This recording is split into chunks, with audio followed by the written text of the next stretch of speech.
Not too many people are talking about this. Homeowners insurance, flood insurance, it's an absolute disaster in Florida. And in this video, we're gonna talk about how this has the potential of really messing up a good thing when it comes to the real estate market here in Florida.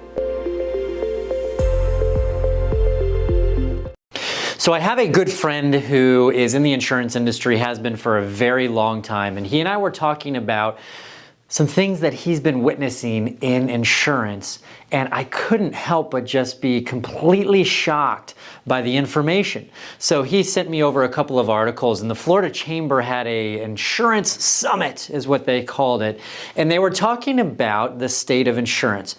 What we need to understand here is that in the state of Florida, by the end of 2021, we will have 95,000 lawsuits with insurance. The rest of the states in the United States of America average approximately 730 lawsuits.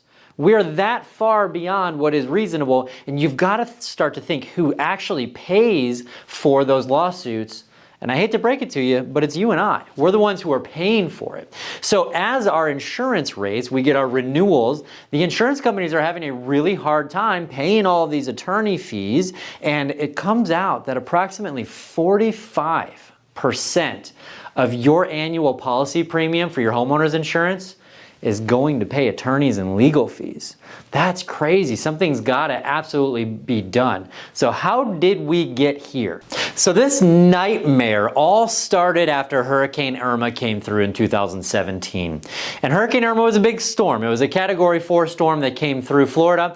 And what ended up happening is we did not have a significant amount of homes that got wiped off the face of the ground.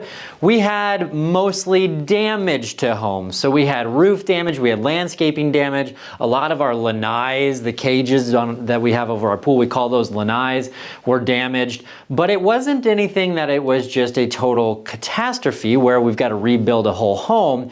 And then what started to happen is that roofs started to, the amount that it was costing to replace roofs and repair roofs started to just be astronomical.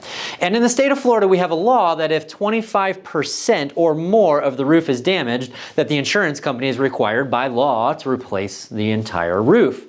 That's all good and well, and I think that that's very important. But what ended up happening is that people with tile roofs, if you have a 20-year-old tile roof and you can't match any of the tiles, then what do? The roof may not have even leaked. It may have just had some superficial damage to the tiles, but the homeowners couldn't get a reasonable repair, and so they wanted to get a replacement. Now, here's where things get really interesting, is that a lot of the roofing companies went around and they were basically knocking door to door to get people to sign over their benefits. It's called assignment of benefits, and that the roofing company would then go fight with the insurance company on the homeowner's behalf, and if they needed to, they'd get an attorney involved in lawsuits. And what ended up happening with all of this is that the cost of a roof, let's say the roof was $25,000, I saw many instances where roofs were $80,000 or more once it had all the attorney's fees.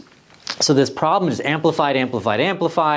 There's a lot of insurance companies that became insolvent because the inability to pay. Some of them went out of business. And now we have the market that we're in right now. So what we're seeing in the insurance industry, and my good friend mentioned this, is that on average, the homeowners insurance renewals are increasing by 30 to 40% year over year. And that's a big deal. That's straight to our pocketbook. And again, 45% of that is going to the attorneys to handle all of the lawsuits. That's a problem in and of itself. The other problem that we have is that flood insurance, the National Flood Insurance Program, recalibrated on October 1st and changed the way that they did business. So what's happening in flood insurance is that we're also seeing some significant increases. The coastal areas are seeing much bigger increases than other parts of the United States because it's a National Flood Insurance Program. The federal government is behind this.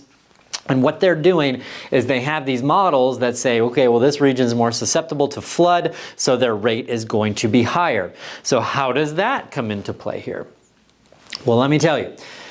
They're seeing if the flood insurance policy last year was $1,500, that's approximately $4,000 this year. That is a huge change. So we're talking 30 to 40% increases in the homeowner's insurance.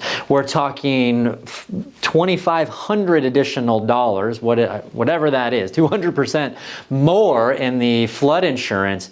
And you gotta say that is going to make an impact on people's ability to afford housing.